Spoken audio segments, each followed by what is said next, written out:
अपनी जो बड़ी पत्नी सुनीति के पास गए, पेड़ के नीचे जो ध्रुव जी की माँ, उनके हाथ को पकड़ करके रथ में बैठाया।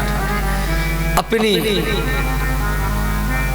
महाराज सुनीति ने क्या कि जो दूसरी पत्नी सुरुचि थी वो भी उसको हाथ पकड़ करके रथ में बैठाया।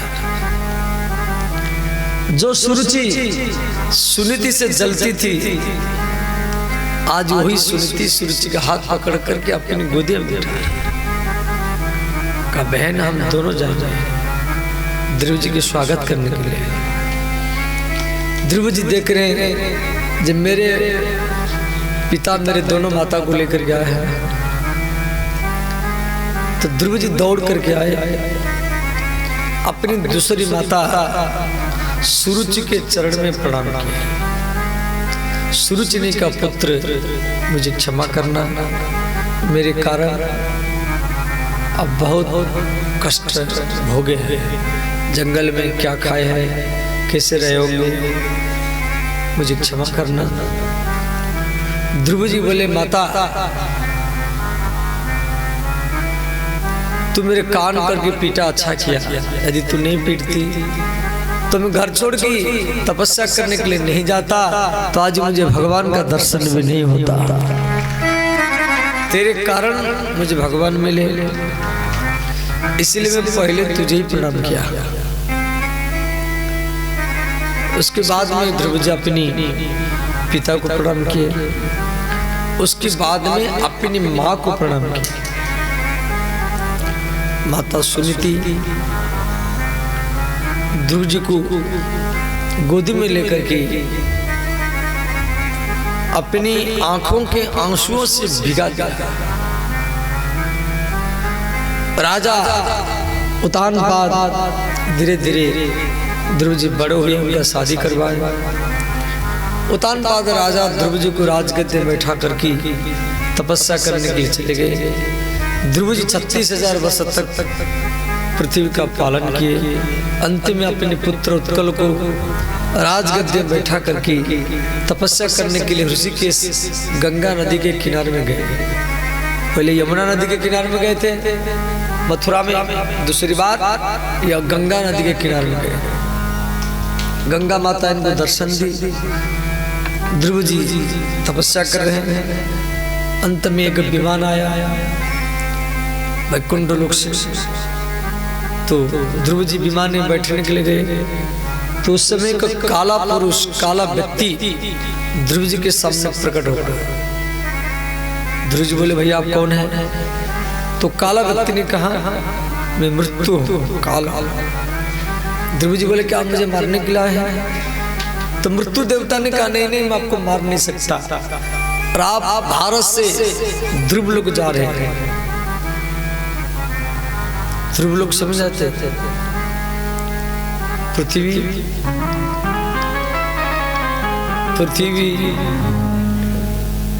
से सूर्य के 1,00,000 किरण योजन पर चंद्रमा है। चंद्रमा से 3,00,000 ऊपर योजन पर 28 नक्षत्र है। उससे 2,00,000 योजन पर बुध ग्रह है। उससे 2,00,000 योजन पर शुक्र तारा है। उससे 2,00,000 योजन पर मंगल ग्रह है। उससे 2,00,000 योजन पर बृहस्पति है। उससे 2,00,000 योजन पर शनिदेव है, शनि ग्रह। उससे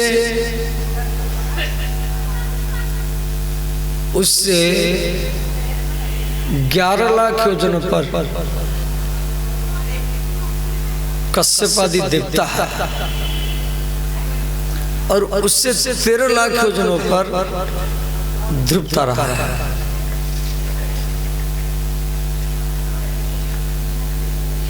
ये आकाश में जो तारा, इसे भागवत में पंचम स्कंद में दिया गया है कि कौन किससे कितना दूर है। तो ध्रुव जी को काल ने कहा, मृत्यु ने कहा मैं आपको मारने के लिए नहीं आया, आप ध्रुव लोग जा रहे हैं इतना दूर, तो मेरे सिर पर अपने चरण रखो, मैं पवित्र हो जाऊंगा। तो मृत्यु के सिर पर ध्रुव जी चरण रखे और विमान में बैठे। इसलिए भागवत में दिया गया है मृत्युरपि धर्मज्ञ रक्षति। जिसका मन भागवत में हो, जिसके मन भगवान में हो, मृत्यु उसको मारता नहीं है, मृत्यु उसका सेवक बनकर के उसका सेवा ही करता है सदा।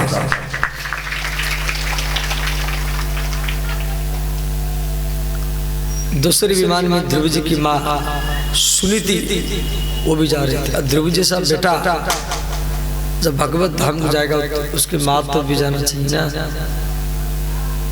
उसका माँ नहीं होती तो ध्रुव जी को जन्म कौन देता। तो इस प्रकार ये कथा भागवत में आप श्रवण किया, ध्यान देना। अब हम लोग श्री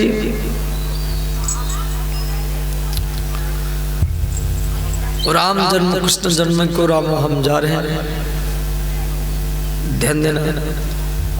भगवान राम सूर्यवंश में आए और भगवान कृष्ण चंद्रवंश में आए।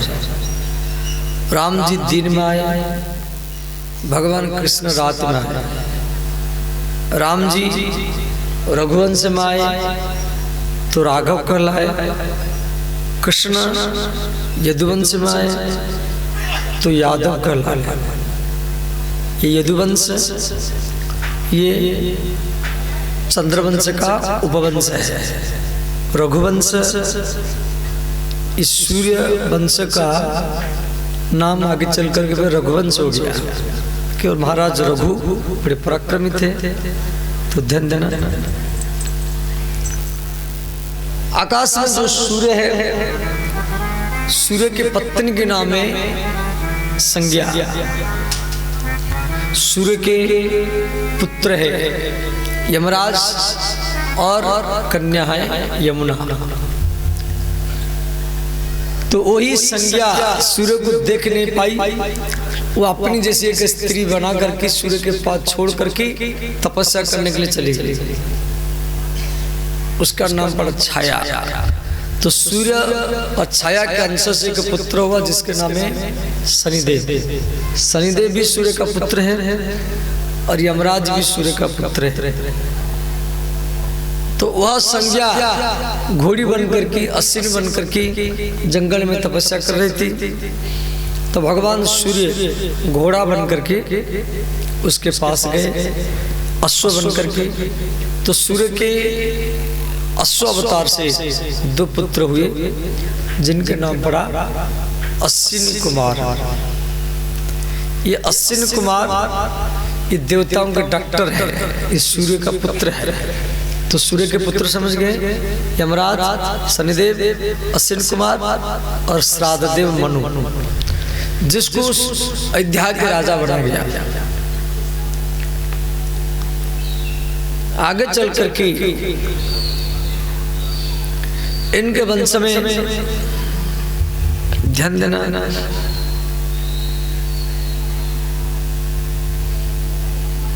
श्री श्राद्धदेव मनु की पत्नी के नाम है श्रद्धा। इनकी कोई संतान नहीं था। इनके पत्नी श्रद्धा आकर के वशिष्ठ जी के कान में बोली, गुरुजी ऐसा आहुति दो, मुझे एक कन्या हो। तो वशिष्ठ जी आहुति दी, एक कन्या हो गई। उसके नाम पड़ा इला। इला। तो मनु महाराज वशिष्ठ जी को बोले, गुरुजी मुझे तो पुत्र चाहिए, ये कन्या कैसे हो गई। वशिष्ठ जी बोले, आपकी पत्नी मेरे कान में बोली तो मैं आहुति दिया तो कन्या हो गई। तो मनु महाराज बोले, आप इसको पुत्र बनाइए। तो वशिष्ठ जी अपनी योग बल से वो इला नाम के कन्या को पुत्र बना दिए। उसका नाम पड़ा सुदुम्न। सुदुम्न अयोध्या के राजकुमार सुदुम्न शिकार करने के लिए इलाव्रत खंड में गए। इलाव्रत खंड कहाँ है? ये इलाव्रत खंड जो है ये महाराष्ट्र के औरंगाबाद जिला में है। आप पढ़े होंगे एलोरा गुफा, उसको इलाव्रत खंड कहा जाता है। उस शिव पार्वती का नित्य विहार स्थल है। उसी वन में कोई पुरुष हो जाएगा तो स्त्री बन जाएगा, क्यों भगवान महादेव पार्वती को वचन दे रखे थे। तो उसी वन में ये सुदुम्न शिकार करने के लिए गया तो स्त्री बन गया और स्त्री बन करके अयोध्या में आया। अब मनु महाराज वशिष्ठ जी को बोले, गुरुजी पहले कन्या थी, फिर पुरुष बना, फिर भी स्त्री बन गया, अब फिर आप इसको पुरुष बनाइए। वशिष्ठ जी बोले हम नहीं बना सकते, इसको भगवान महादेव बनाएंगे। तो वशिष्ठ जी शिव जी के पास गए। शिव जी बोले देखो मैं पार्वती को वचन दे रखा हूं, वो वन में कोई पुरुष आएगा तो स्त्री बन जाएगा। इधर आप विनती कर रहे हैं, तो दोनों बात को रखने के लिए ये बालक 1 महीना स्त्री बनेगा और 1 महीना पुरुष बनेगा। तो सुदुम्न जब पुरुष बनते थे वो अयोध्या के गली गली में जाकर के, गांव गांव में जाकर के प्रजाओं का पालन करते थे, और जब स्त्री बनते थे तो राजमहल के भीतर में रहते थे। बाद में ये नवरात्र व्रत करके भगवती माता दुर्गा को प्रसन्न किए, फिर सदा सदा के लिए पुरुष बन गए। ये कथा भागवत में भी है और देवी भागवत में भी है, दोनों में ये प्रसंग दिया गया है। श्री सुदुम्न के वंश में आगे चल करके सरियाते हुए इनकी कन्या का नाम सुकन्या, सुकन्या का विवाह चैवन ऋषि के साथ हुआ। आगे चल करके इनके वंश में अम्बरीश महाराज हुए। बोले अम्बरीश महाराज की जय। फिर उसके बाद में श्री आगे चल करके सत्यव्रत हुए। सत्यव्रत के पुत्र हुए श्री हरिश्चंद्र। हरिश्चंद्र बड़े बड़े सत्यवादी दानवीर राजा थे। इनके समय में भी अयोध्यावासी सशरीर वैकुंठ लोक को प्राप्त हुए थे। अयोध्यावासी 2 बार वैकुंठ गए, एक बार तो राम जी के समय में गए हैं और एक बार हरिश्चंद्र के समय में गए थे। तो आगे चल करके इनके वंश में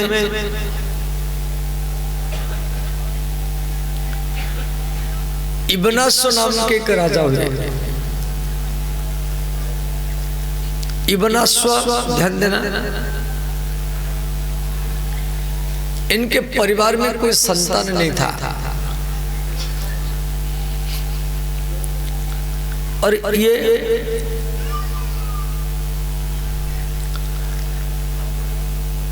संतान प्राप्त करने के लिए यज्ञ किए। यज्ञ का पूर्णाहुति हो गया। राजा इबनाश्व सोचा यज्ञ का पूर्णाहुति हो गया है, वो प्रधान कलश के जल को पी गए। तो ब्राह्मण लोग बोले महाराज ये जल कहाँ गया? राजा ने कहा ब्राह्मणों मुझे प्यास लगा था तो मैं जल पी गया हूं। ब्राह्मण बोले महाराज ये जल आपकी पत्नी के लिए था, इसी जल से आपके पत्नी को एक पुत्र होता। अब जल आप पी गए और पुत्र आपसे ही होगा। तो राजा के पेट में एक बालक आ गया। सारा अयोध्या में हल्ला गुल्ला मचा, जी हमारी राजा के पेट में बालक है, और बालक जन्म कैसे होगा?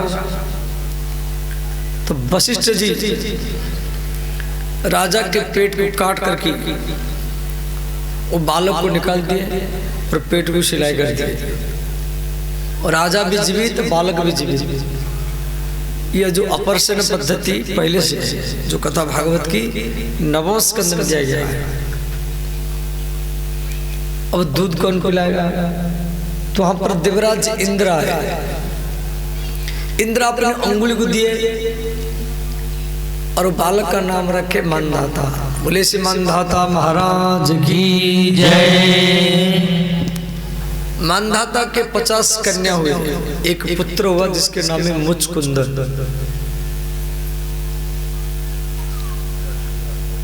इस प्रकार आगे चल करके इनके वंश में महाराज सगर हो गए। सगर महाराज 100 अश्वमेध यज्ञ करने का संकल्प लिया, और जो 100 अश्वमेध यज्ञ करता है उसको इंद्र पद मिलता है। और ये 99 अश्वमेध यज्ञ कर चुके थे। 100वां अश्वमेध यज्ञ में इनके घोड़ा को इंद्र चोरी करके ले गए। गंगा सागर में श्री कपिल भगवान के कुटिया के पीछे बांध दिए। सगर महाराज की 60,000 पुत्र है, और वो सब जाकर के कपिल भगवान के कुटिया के पीछे हल्ला गुला किए। कपिल भगवान का समाधि टूटा तो ये 60,000 राजकुमार भस्म हो गए, राख बन गए। सगर महाराज की दूसरी पत्नी से कोई पुत्र था जिसके नाम है अंशुमान। तो अंशुमान जब कपिल भगवान के पास गए, कपिल भगवान बोले देखो आपके 60,000 भाई भस्म हो गए, आप गंगा को लाओ तभी इनका सदगति होगा। अंशुमान गंगा को लाने के लिए कठोर तपस्या की, गंगा माता नहीं आई। अंशुमान का पुत्र दिलीप वो भी गंगा को लाने के लिए कठोर तपस्या की, उनका मृत्यु हुआ, गंगा माता नहीं आई। दिलीप के पुत्र महाराजा भगीरथ वो भी गंगा को लाने के लिए कठोर तपस्या की, तो गंगा माता इनको दर्शन दिया। तो माता गंगा भगीरथ को 2 प्रश्न किया, जब मैं वैकुंठ लोक से पृथ्वी पर आऊंगी तो मेरा वेग कौन सहन करेगा? भगीरथ महाराज बोले भगवान महादेव आपका वेग सहन करेंगे, आप शिव जी के जटा के ऊपर आएंगे फिर जमीन पर आएंगे। गंगा दूसरी प्रश्न किया, सब व्यक्ति मेरे जल में पाप को धोएंगे तो पाप को लेकर के मैं कहाँ जाऊंगी? तो श्री भगीरथ महाराज बोले माता सब लोग तेरे जल में पाप को धोएंगे, सबके पाप तो अपने ऊपर ले लेंगे, और तेरे जल में जब कोई साधु ना आएगा तो तेरे पाप को साधु अपने ऊपर ले लेंगे। साधु के हृदय में भगवान का चरण कमल है, और वहां जाकर के ये पाप भस्म हो जाएगा, राख बन जाएगा। उसके बाद में गंगा राजी हो गई। गंगा वैकुंठ लोक से देवलोक महालोक ब्रह्मलोक को देकर के गंगोत्री में शिव जी के जटा के ऊपर आए। शिव जी जटा उखाड़े, गंगा गंगोत्री से देवप्रयाग, रुद्रप्रयाग, कर्णप्रयाग, अंतिम में ऋषिकेश, फिर हरिद्वार, आगे आगे भगीरथ महाराज, पीछे पीछे गंगा। ऋषिकेश के बाद में हरिद्वार, हरिद्वार के बाद में शुक्रताल, फिर कानपुर, कानपुर के बाद में प्रयागराज, फिर काशी में आई गंगा, काशी के बाद में बिहार में आई, बक्सर जिला में, फिर आरा जिला, फिर पटना में गंगा आई, पटना के बाद में हाजीपुर में आई, फिर उसके बाद में मुकामा देकर के गंगा बेगूसराय जिला में आ गए, सिमरिया घाट। फिर उसके बाद खगड़िया जिला में आई। खगड़िया जिला के बाद में गंगा सुल्तानगंज में आई। सुल्तानगंज में एक साधु थे, उनका नाम था जन्नू ऋषि। गंगा क्या की, उनकी कुटिया को तोड़ दी, जल में बहा लिया। तो जन्नू ऋषि ऐसे गंगा को पी गए, गंगा को सुखा दिया। वो तपस्वी थे। भगीरथ महाराज जन्नू ऋषि को खुश किए, बोले महाराज मेरे 60,000 पूर्वज भस्म हो गए, 3 पीढ़ियों से हम तपस्या करी गंगा को लाए और आप गंगा को सुखा दिया। जन्नू ऋषि जांग से गंगा को प्रकट किए। गंगा के एक नाम बड़ा जाह्नवी। फिर गंगा भागलपुर में आई, महादेवपुर घाट। फिर गंगा उसके बाद में कहलगाम, फिर कटिहार जिला में आई, मनिहारी घाट में। उसके बाद गंगा बांग्लादेश में गई। बांग्लादेश पहले भारत में था। फिर गंगा समुद्र में मिली। उस स्थान का नाम पड़ा गंगा सागर। तो वहां जो 60,000 राजकुमार भस्म हो गए थे, वो गंगा जल के स्पर्श से सबका सदगति हुआ। तब से प्रथा प्रचलित हो गया, माता पिता मरने के बाद में पुत्र माता की हड्डी को, माता पिता की हड्डी नहीं मिलता है, उनके राख को, भस्म को राख नहीं मिलता है। जहाँ पर माता पिता को जलाया, वहाँ के मिट्टी को लेकर के यदि गंगा जल में डाल देता है तो उसके माता पिता वैकुंठ लोक को ही प्राप्त होते हैं। भागवत में गंगा नहाने का तरीका दिया गया है।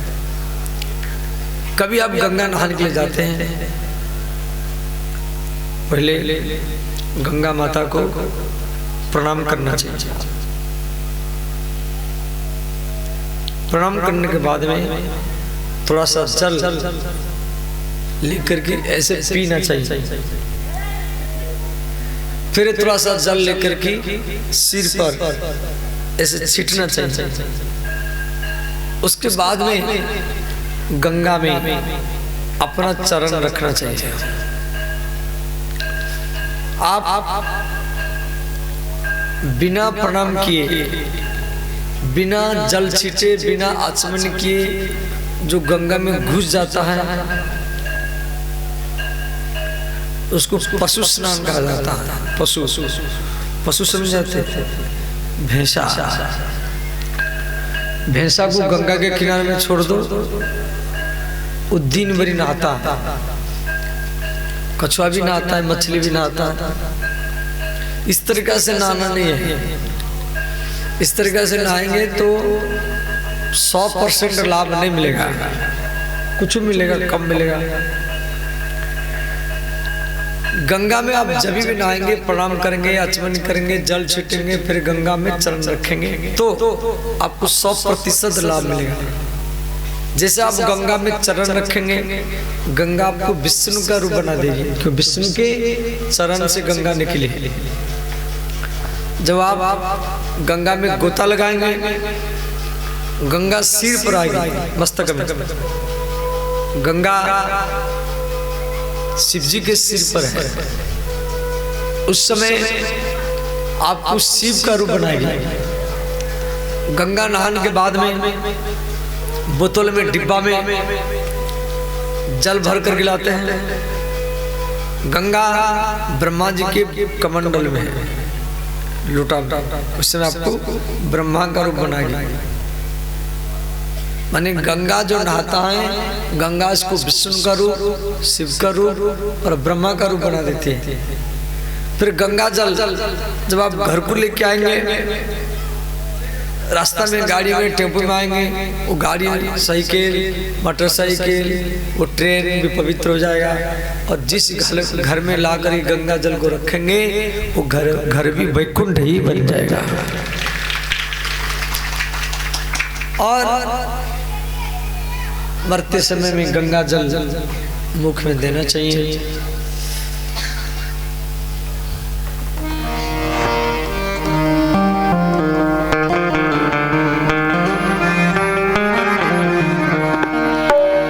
भजले गंगे जय श्री गंगे, भजले गंगे जय श्री गंगे, भजले गंगे जय श्री गंगे, भजले गंगे जय श्री गंगे। करुणा प्रेम दयामयी गंगे, करुणा प्रेम दयामयी गंगे, करुणा प्रेम कृपामयी गंगे, करुणा प्रेम कृपामयी गंगे, दयामयी गंगे, दयामयी गंगे, कृपामयी गंगे, कृपामयी गंगे।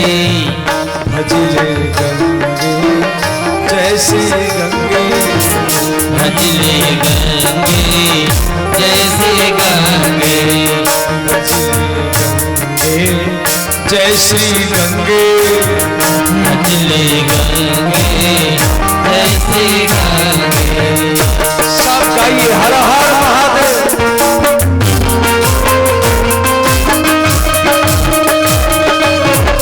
श्री राधे।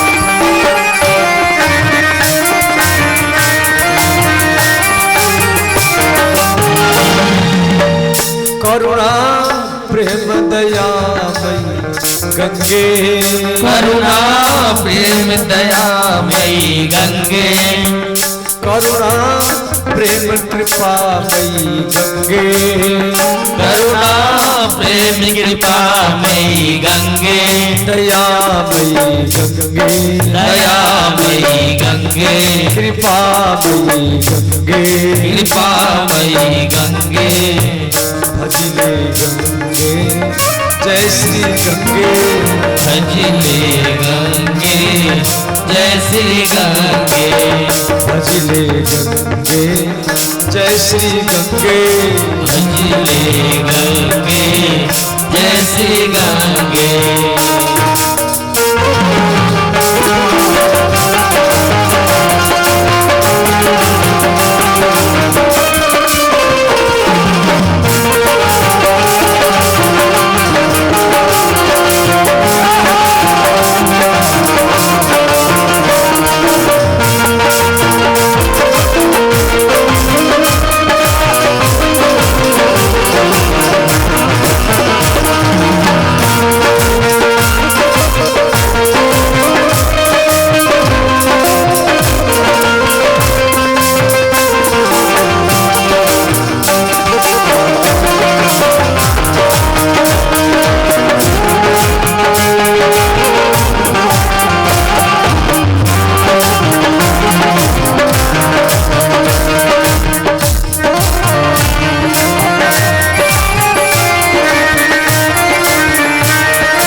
दयामयी गंगे, करुणा प्रेम दयामयी गंगे, करुणा प्रेम कृपामयी गंगे, करुणा प्रेम कृपामयी गंगे, दयामयी गंगे, दयामयी गंगे, कृपामयी गंगे, कृपामयी गंगे। गंगा पितामह विष्णु को जन्म देने के लिए महाभारत में शांतनु महाराज की पत्नी बनी थी। इसलिए गंगा के एक नाम है भीष्म माता। भीष्म माता गंगे, भीष्म माता गंगे, भीष्म माता गंगे, भीष्म माता गंगे, हमारी प्यारी गंगे, हमारी प्यारी गंगे। गंगा को महाराज भगीरथ लाए थे, इसलिए गंगा के नाम है भागीरथी। ओ भागीरथी गंगे, ओ भागीरथी गंगे, प्यारी प्यारी गंगे, ओ प्यारी प्यारी गंगे, सबकी प्यारी गंगे, ओ सबकी प्यारी गंगे। पाप नाशिनी गंगे, पाप नाशिनी गंगे, जानवी गंगे, जानवी गंगे। भजले गंगे, जय श्री गंगे, भजले गंगे, जय श्री गंगे, भजले गंगे, जय श्री गंगे, भजले गंगे, जय श्री गंगे। हर हर महादेव।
आगे चल करके इनके वंश में खट्वांगात दीर्घबाहुश्च रघु तस्मात् पुत्रश्रवा अजस्ततो महाराजा तस्मात् दशरथ अभवत्।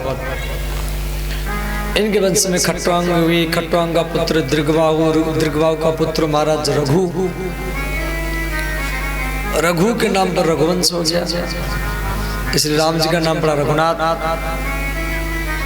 और उसके बाद में पुत्रश्रवा, उसके बाद में अज महाराज, अयोध्या के महान पराक्रमी राजा अज महाराज नित्य प्रति ब्राह्मण को दान करते थे। एक ब्राह्मण था, वो दान नहीं लेता था, तो राजा ब्राह्मण को कहा, ब्राह्मण आप दान क्यों नहीं लेते? ब्राह्मण ने कहा, महाराज आप जो दान करते हैं वो देश की खजाना से करते हैं, आप ईमानदार से मेहनत करके जी कुछ धन कमाया है तो दीजिए तो हम लेंगे। ये बात राजा को चुभ गया। राजा ने क्या किया, एक मजदूर का रूप बना करके, मजदूर माने जिसका मजा दूर हो, मजबूर माने जिसका मजा बुरा हो। राजा एक मजदूर का रूप बना करके एक लोहार के पास में रात भर काम किया। लोहार ने इनको पहचान नहीं पाया, लोहार ने इनको दोने दिया। राजा वो दोने को लेकर के वो ब्राह्मण को दिए। ब्राह्मण भी खुश हो गया, मेरे राजा मेहनत करके मुझे दोने दान किया। तो ब्राह्मण वो दोनों को लेकर के ब्राह्मणी को दिया।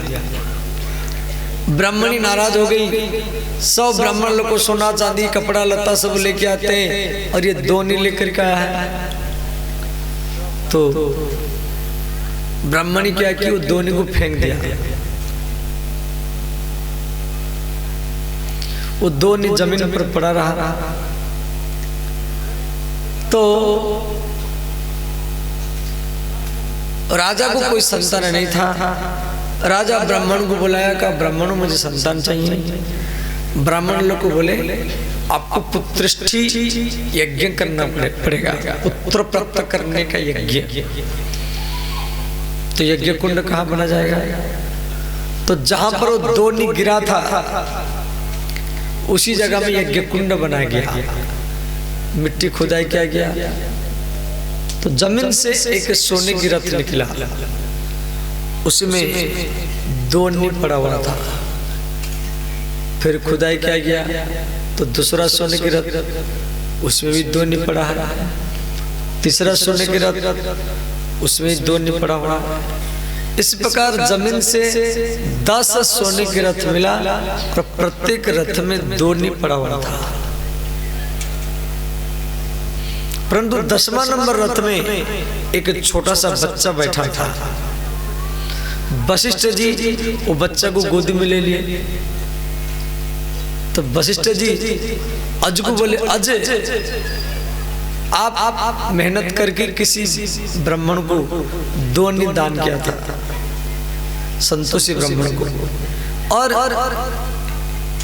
उसी दान के परिवर्तन में आपको 10 सोने के रथ मिला है और एक बच्चा भी मिला है।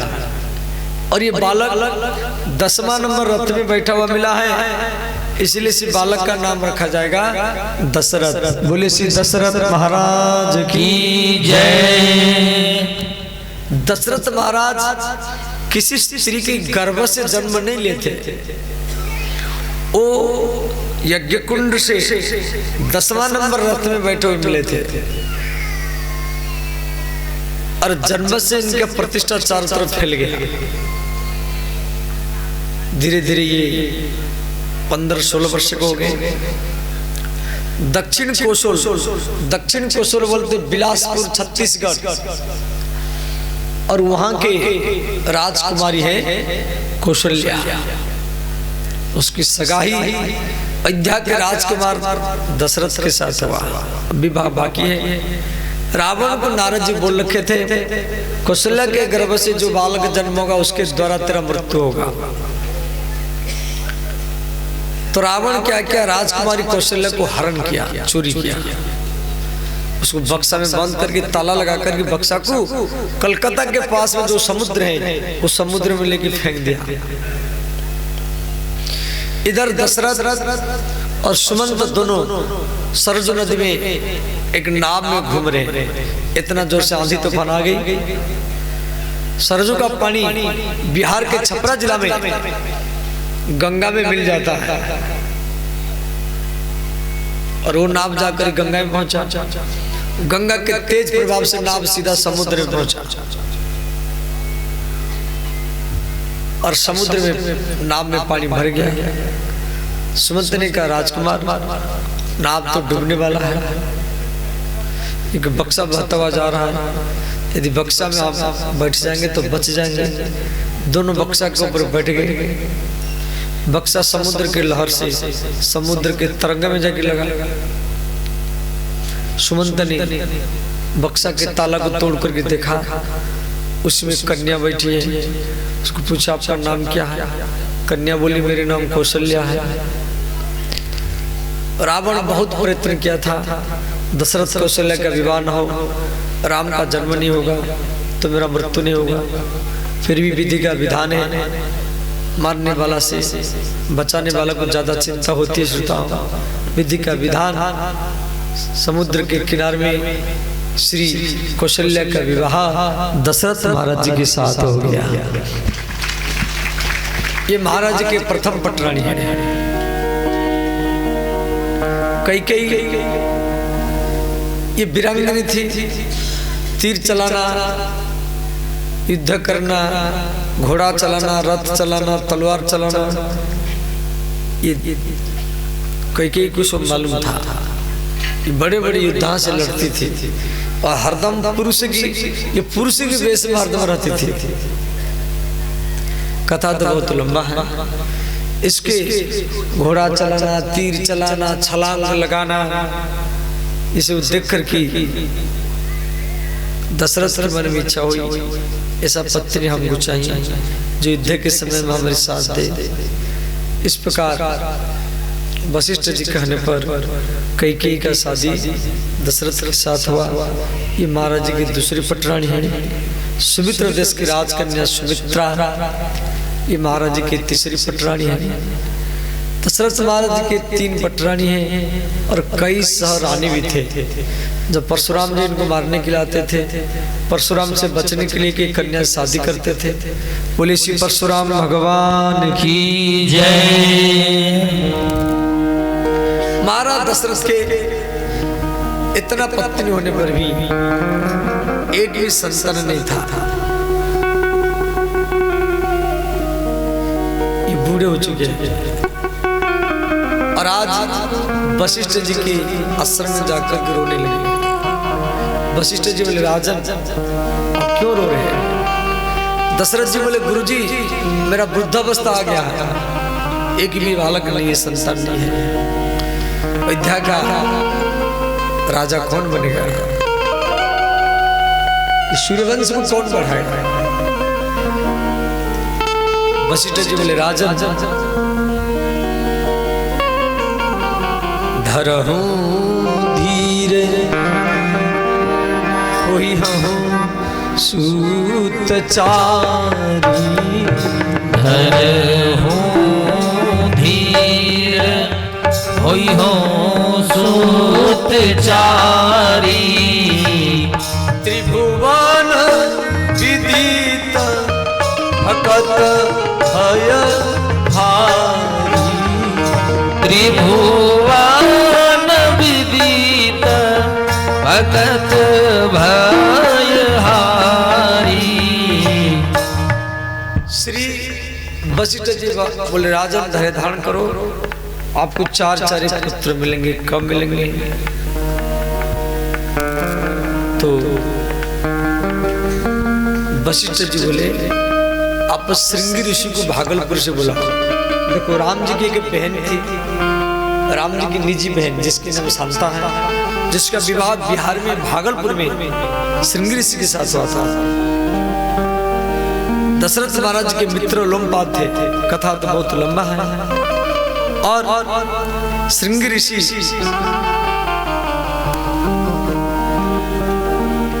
बटेश्वर के पास में इनकी तपस्थली है। ये यहाँ से गए अयोध्या। रामचरितमानस में लिखा गया है श्रृंगी ऋषि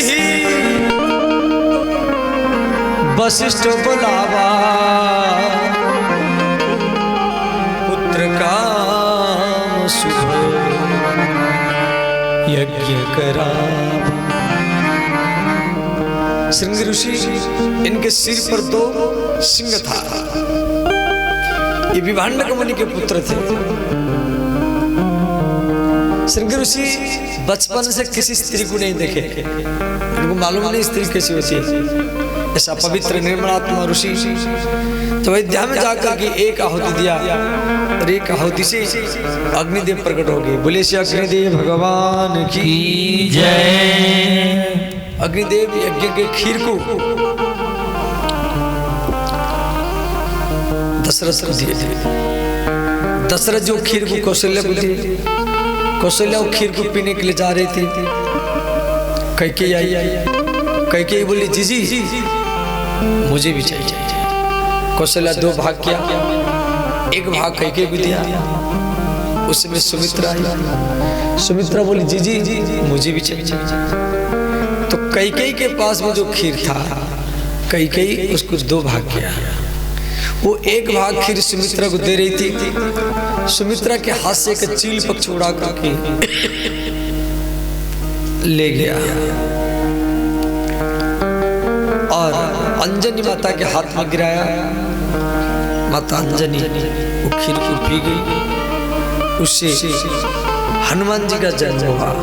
बोले श्री हनुमान जी महाराज की जय।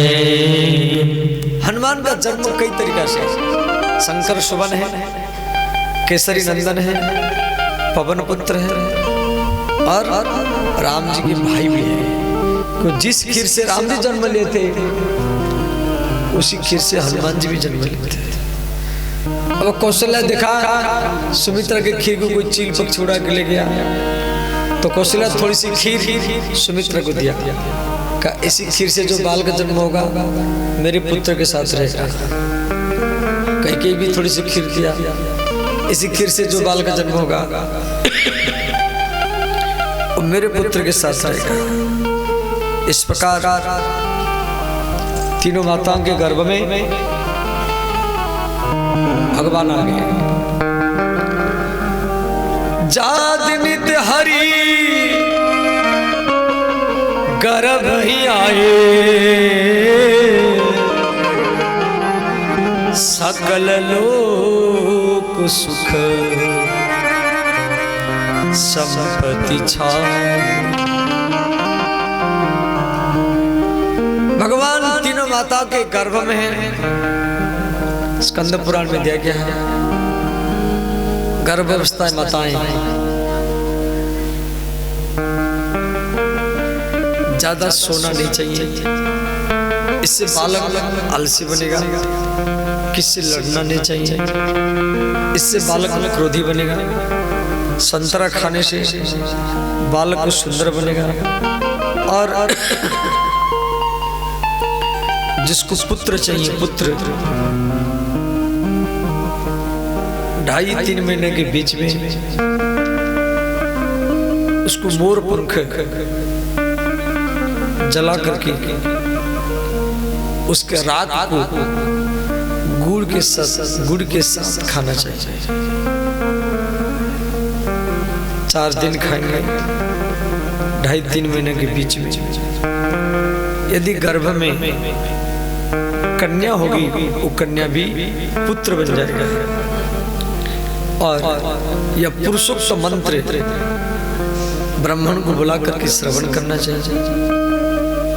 इसमें स्कंद पुराण में दिया गया है।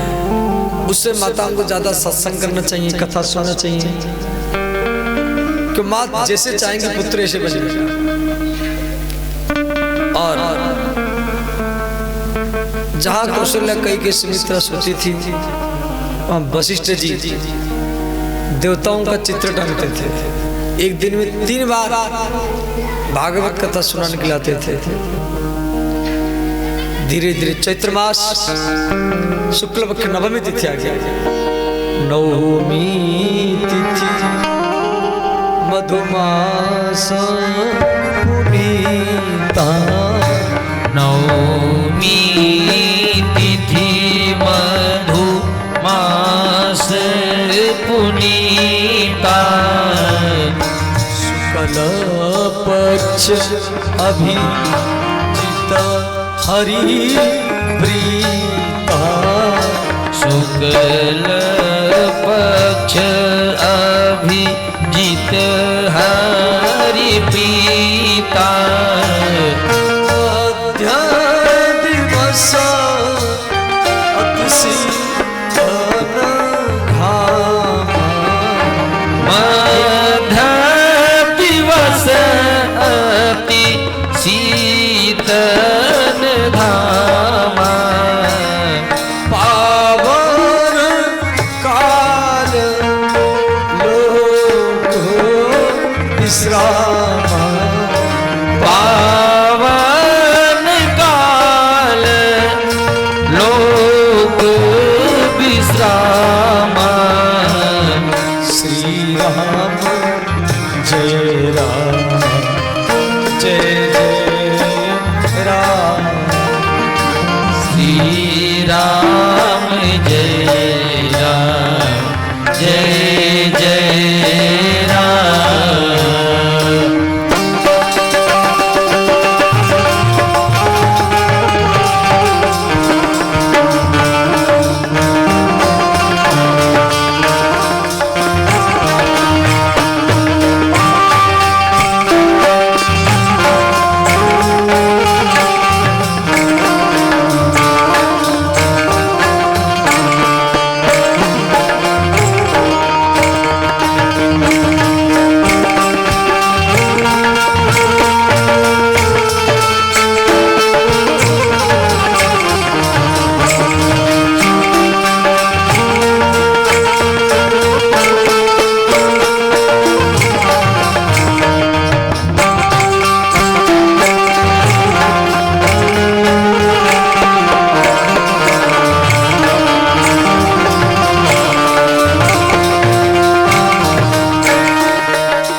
शुक्ल पक्ष नवमी मध्याह्न 12 बजे दिन में नाद बिंदु ओंकार और उसके बाद में 4 हाथ वाला रूप।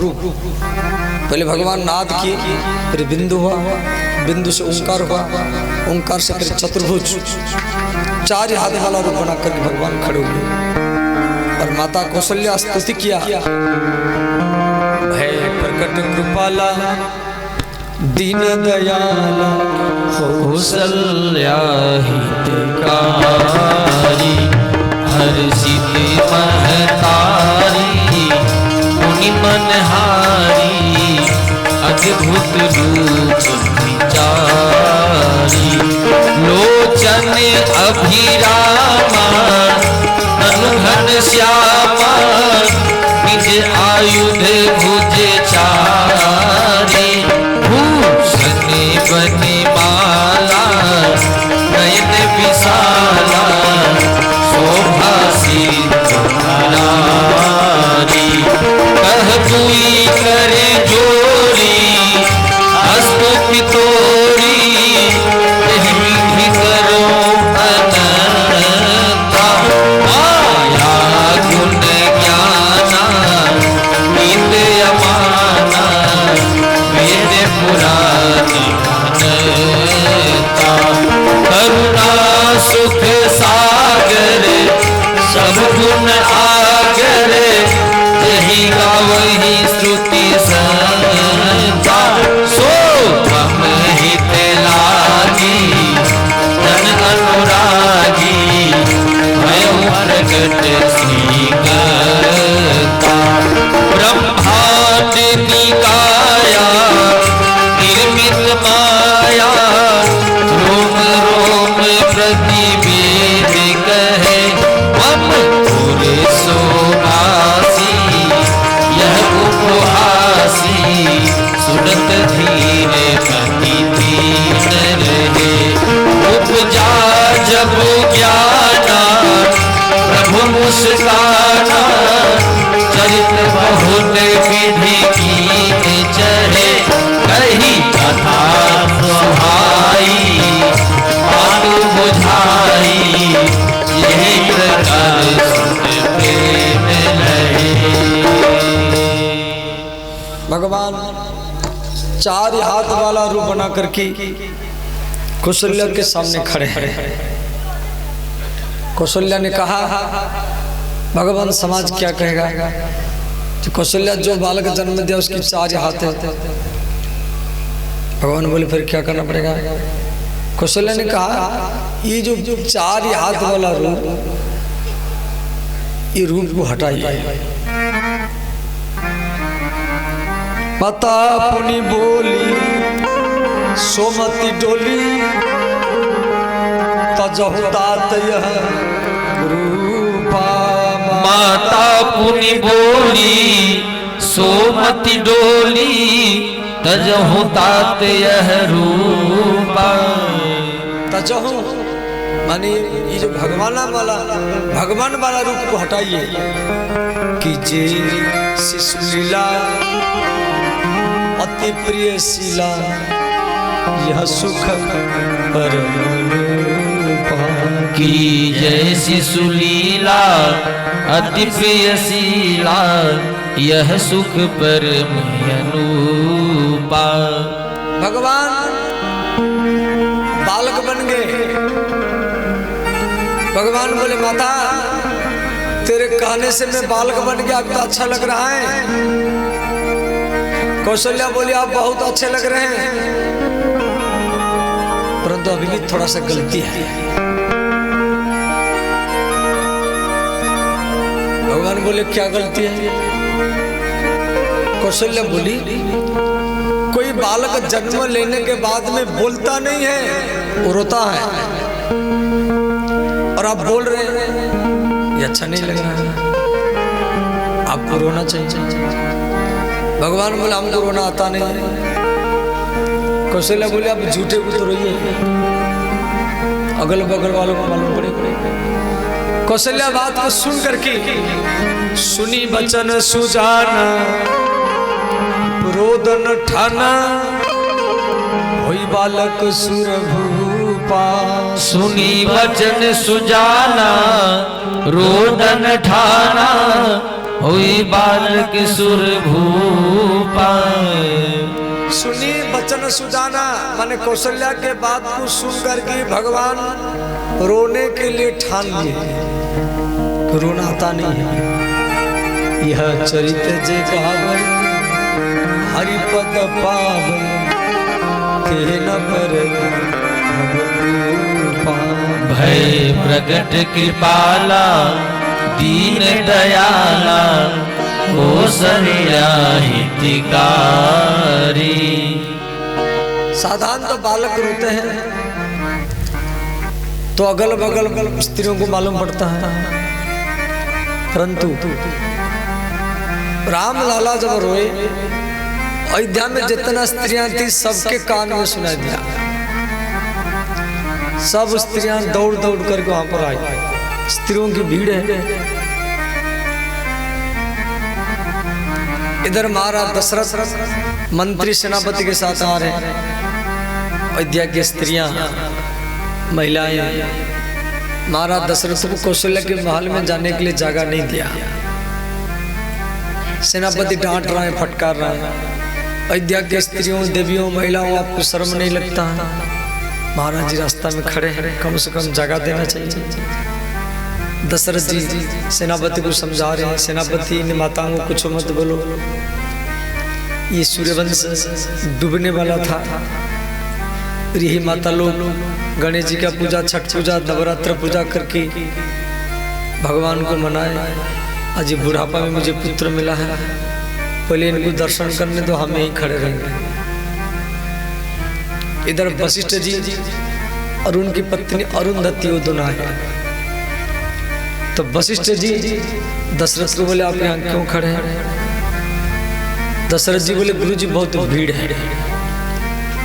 वशिष्ठ जी बोले काम करो, हम अयोध्या के कुल गुरु हैं, हमको देख कर की स्त्रियां शर्माएगी और इधर उधर भाग जाएगी, और आप मेरे पीछे पीछे आ जाना। तो आगे आगे वशिष्ठ, उनके पीछे दशरथ और उनके पीछे अरुंधति। ये कौशल्या के महल में पहुंचे। अब श्री रामलाला की नाभि काटने के लिए वहां पर बहुत ठाकुरानी, ठाकुर की पत्नी ठाकुरानी, नाई की पत्नी नाइनी। कोई बच्चा जन्म लेता है पहले नाभि काटा जाता है।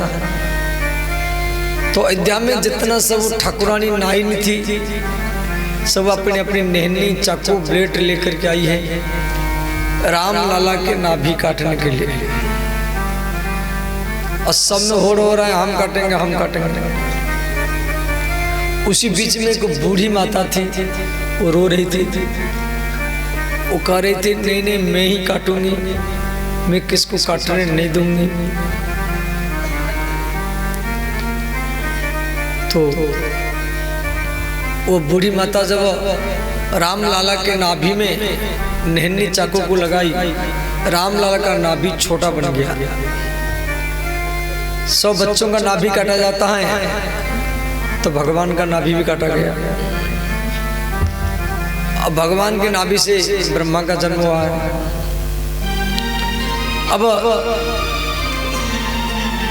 कौशल्या ने कहा आपको क्या चाहिए?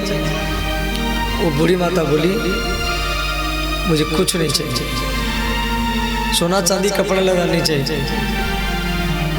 जिस कपड़ा को पहन करके, जिस वस्त्र को पहन करके आप राम जैसा पुत्र जन्म दिया है वो कपड़ा मुझे चाहिए। कौशल्या ने क्या कि दूसरी कपड़ा पहन करके और वो कपड़ा को उतार करके वो बूढ़ी माता को दी। वो वृद्धा माता वो कपड़ा को लेकर के चली गई। वो थी कौन? श्री ब्रह्मलोक से देवी सरस्वती ब्रह्मलोक से देवी सरस्वती राम लाला के नाभि काटने के लिए एक ठाकुरानी, एक नायनी का रूप ही बना करके आई थी सुता। बोलिए सरस्वती महारानी की जय। या कुंदन तुषारहार या शुभ्रवस्त्रावृतः या वीणा वरदण्डमण्डितकरा या श्वेता पद्मासनः या ब्रह्माच्युत शंकर प्रभृति देवैः सदा वन्दिता सा मां सरस्वती भगवती निशेष जड्यापः। या कुंदन तुषारहारा या शुभ्रवस्त्रावृता। सरस्वती के शरीर में जो कपड़ा है वो शुभ्र वस्त्र, शुभ्र माने सफेद वस्त्र।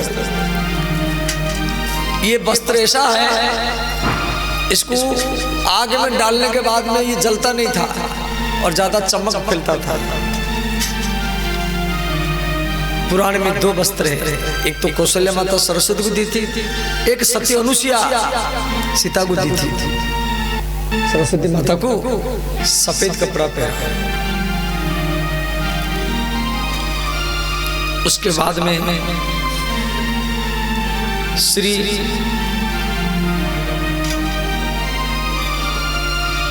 कैकेयी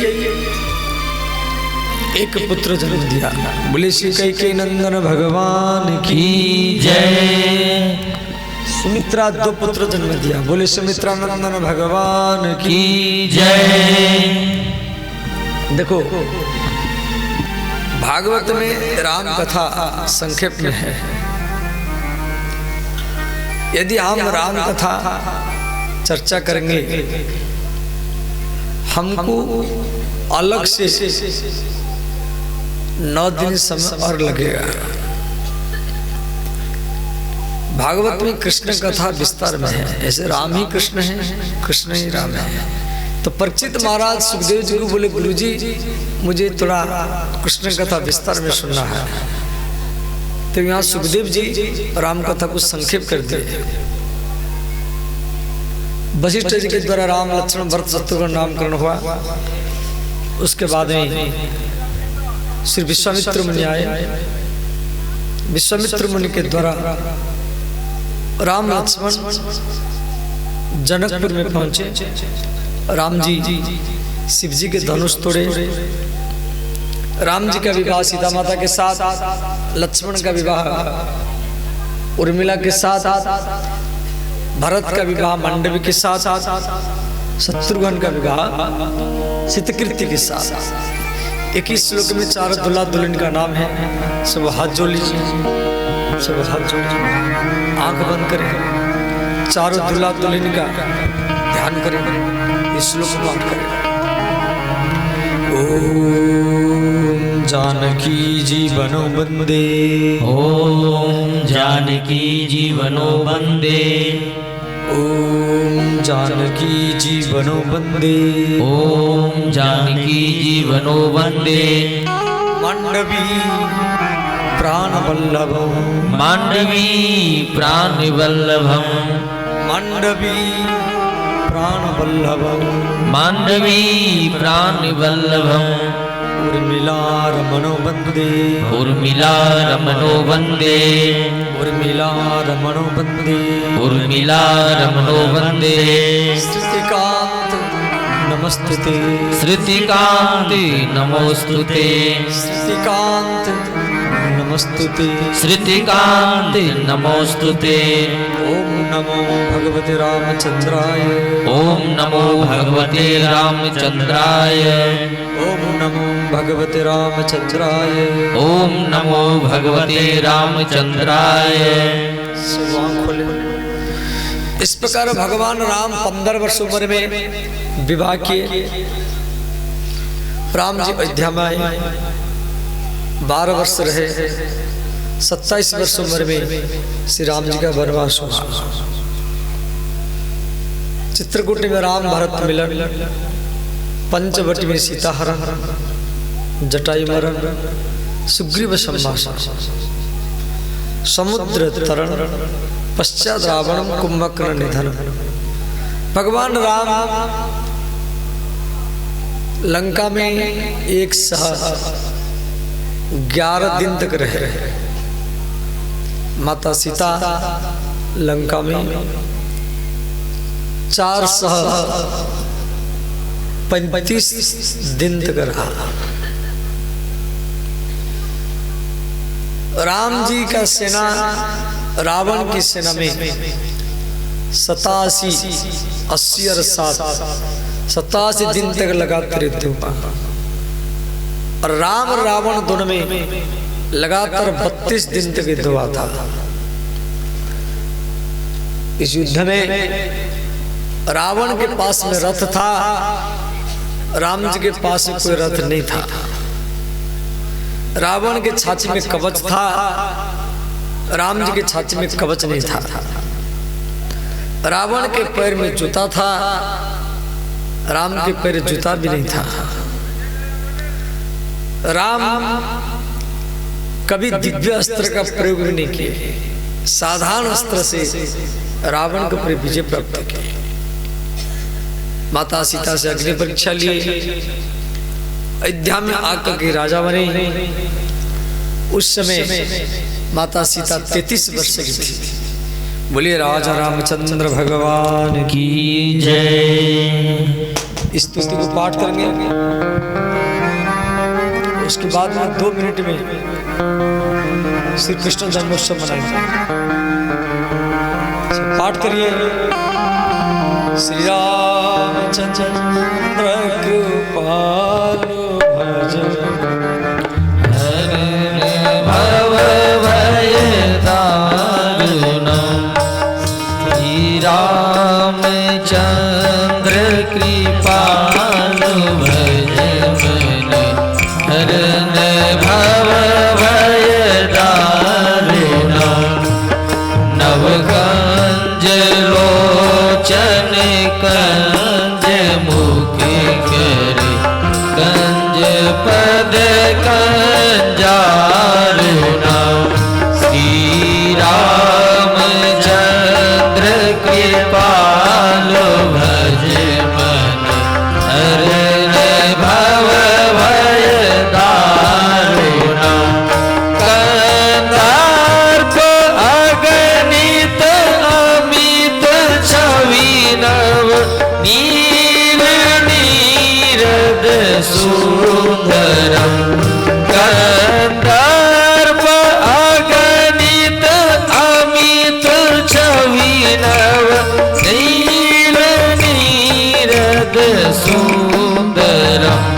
पद पीत मानहु तरित रुचि सुचि नौमि जनक सुतावरम्।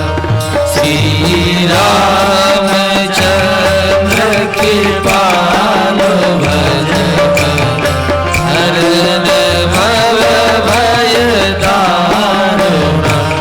भज दीन बंधु दीनेश दानव देववंश निकंदनम्।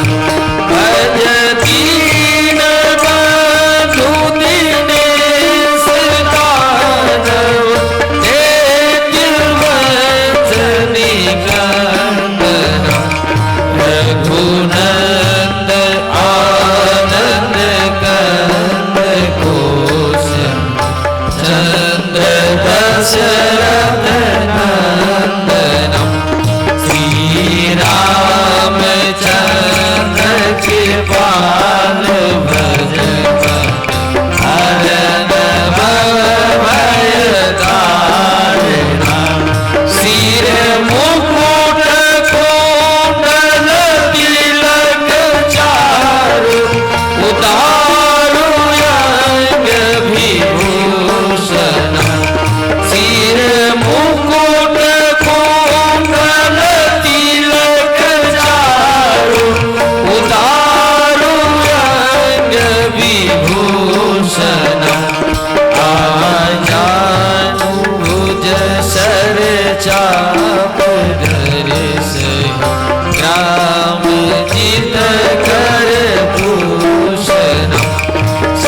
बदति तुलसीदास शंकर शेष मुनि मनरंजन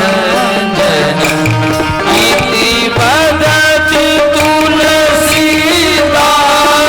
शंकर शेष मुनि मनरंजन मम हृदय कंज निवास गुरुता आदि गल गल चंदनम श्री रामचंद्र कृपाल भजन हरण भव भय तारिणा। इति श्रीमद्भागवते परमहंस संहितायां नवम स्कंदे चतुर्विंशाध्यायः समाप्तः। अथो दशम स्कंदः प्रथम अध्यायः।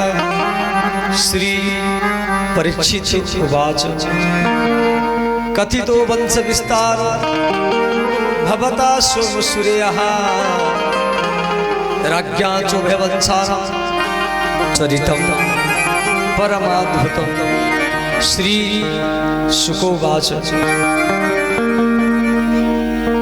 वासुदेव कथा प्रश्नं पुरुषं स्त्री निपुणातिः वक्तारं रुचकं सूत्रं तत्पादं सलिलं यथा।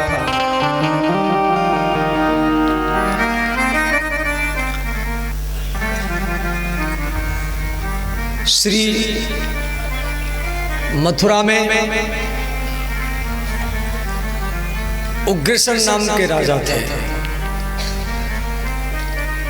बच्चे कृष्याम ये बच्चों को पीछे ले जाओ, ललन सब बच्चों को पीछे ले जाओ, सब बच्चों को उठा सब पीछे ले जाओ।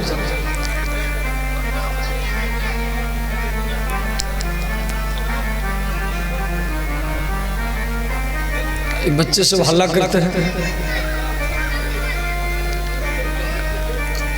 कल से कोई बच्चा आगे नहीं बैठेगा।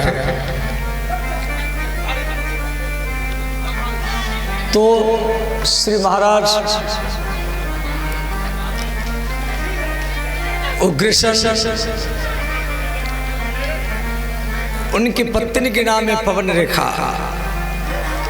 मथुरा के राजा महाराज उग्रसेन और इनके पुत्र कंस। ये जो कंस है ये पिछले जन्म में कालनेमि राक्षस था और श्री उग्रसेन के भाई का नाम है देवक महाराज। इनके कन्या थी जिसके नाम देवकी है। देवकी कंस के चाचरी बहन थे, निजी बहन नहीं। कंस अपनी चाचरी बहन देवकी को बहुत प्रेम करता था और कंस ये अधर्म परायण था। यदुवंशों में एकता करने के लिए यदुवंशों के कुल गुरु गर्गाचार्य जी देवकी का विवाह वसुदेव जी के साथ करवाया।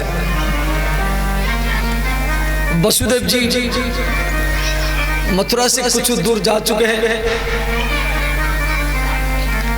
कंस विदाई कर रहा था तो उस समय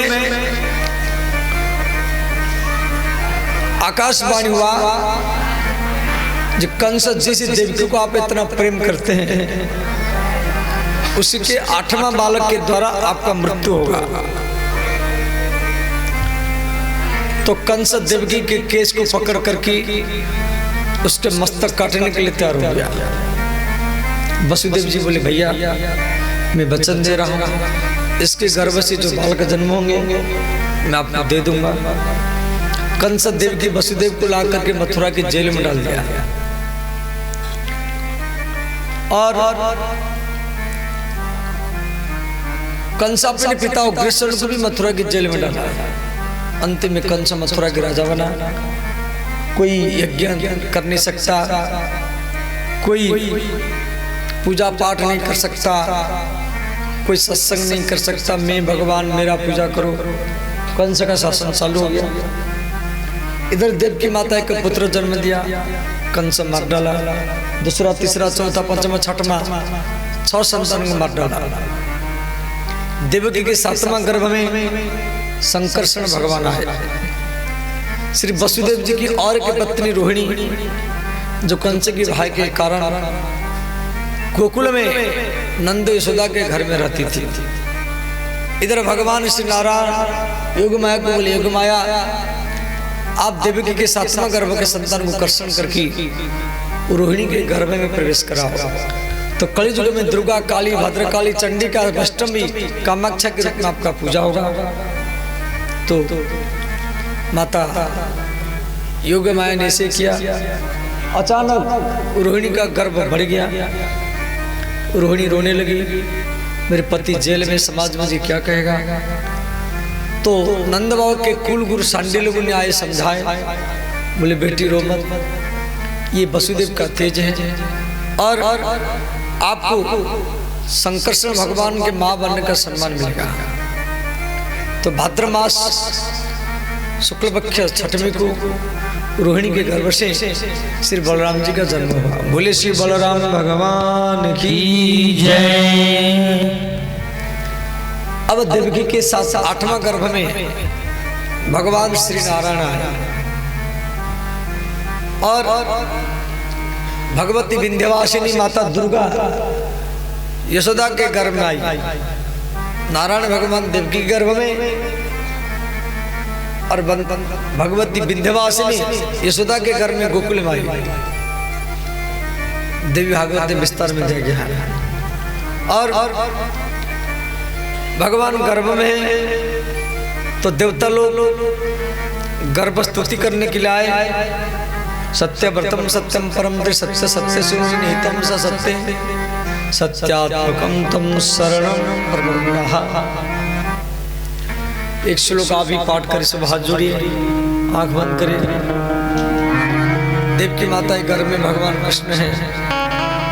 ओम कृष्णाय वासुदेवाय, ओम कृष्णाय वासुदेवाय, ओम कृष्णाय वासुदेवाय, ओम कृष्णाय वासुदेवाय, हरे परमात्मने, हरे परमात्मने, हरे परमात्मने, हरे परमात्मने, प्रणत क्लेश नाशाय, प्रणत क्लेश नाशाय, प्रणत क्लेश नाशाय, प्रणत क्लेश नाशाय, गोविंदाय नमो नमः, गोविंदाय नमो नमः, गोविंदाय नमो नमः, गोविंदाय नमो नमः।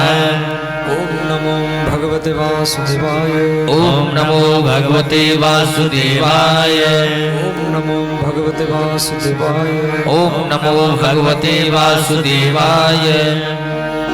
सब आँख खोले। तो भगवान भाद्र मास कृष्ण पक्ष अष्टमी को मथुरा की जेल में देवकी माता के गर्भ से नाद बिंदु ओंकार चतुर्भुज रूप में प्रकट हुए। बोले श्री देवकी नंदन भगवान की जय। भगवान माता देवकी वसुदेव को उनके पूर्व जन्म की कथा सुना है। भागवत में तो संक्षेप में है, पर देवी भागवत में बड़ा विस्तार में है। उसके बाद भगवान बोले मुझे आप गोकुल में छोड़ दीजिए, और यशोदा एक कन्या जन्म दिया, उसको ले आइए। भगवान छोटे बन गए। वसुदेव के हाथ कड़ियां, पैर की बेड़ियां सब खुल गई। रात का समय है। वसुदेव जी भगवान कृष्ण को लेकर जा रहे हैं। यमुना का जल 2 भाग हो गया। वसुदेव जी यमुना पार कर गोकुल में पहुंचे। यशोदा कन्या को जन्म देकर के बेहोश हो गई थी। वसुदेव जी श्री कृष्ण को यशोदा के गोदी में छोड़े, वो कन्या को लेकर चले आए। यशोदा को मालूम नहीं पड़ा। और जैसे मथुरा की जेल में पहुंचे, हाथ की कड़िया पैर के बेड़िया सब लग गया। कंस भागता हुआ आया, देवकी के हाथ से छीन करके जब मारने के लिए तैयार हुआ, वो कन्या आकाश में प्रकट हो गई। बोलिए श्री दुर्गा महारानी की जय। और इधर देवताएं भगवान का स्वागत करने के लिए जा रहे हैं। स्वागतम कृष्णा शरणागतम कृष्णा, स्वागतम कृष्णा शरणागतम कृष्णा, स्वागतम कृष्णा शरणागतम कृष्णा, स्वागतम कृष्णा शरणागतम कृष्णा, स्वागतम शरणागतम शरणागतम कृष्णा, स्वागतम शरणागतम शरणागतम कृष्णा, स्वागतम शरणागतम शरणागतम कृष्णा, स्वागतम शरणागतम शरणागतम कृष्णा, स्वागतम कृष्णा शरणागतम कृष्णा, स्वागतम कृष्णा शरणागतम कृष्णा, श्री कृष्ण शरणम श्री कृष्ण शरणं मम, श्री कृष्ण शरणम श्री कृष्ण शरणं मम, श्री राधा शरणम श्री राधा शरणं मम, श्री राधा शरणम श्री राधा शरणं मम, श्री कृष्ण शरणम श्री कृष्ण शरणं मम, स्वागतम कृष्ण स्वागतम कृष्ण, स्वागतं कृष्ण शरणागतं कृष्ण, सब भाइयों दोनों हाथ उठाइए। हरि बोल।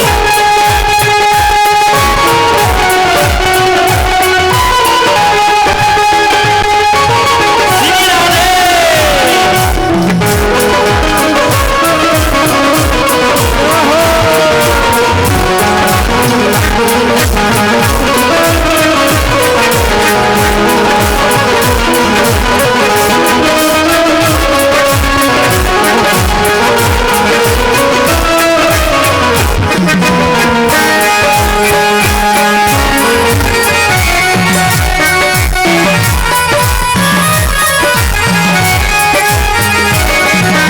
श्री कृष्ण शरणम श्री कृष्ण शरणं मम, श्री कृष्ण शरणम श्री कृष्ण शरणं मम, श्री कृष्ण शरणम श्री कृष्ण शरणं मम, श्री कृष्ण शरणम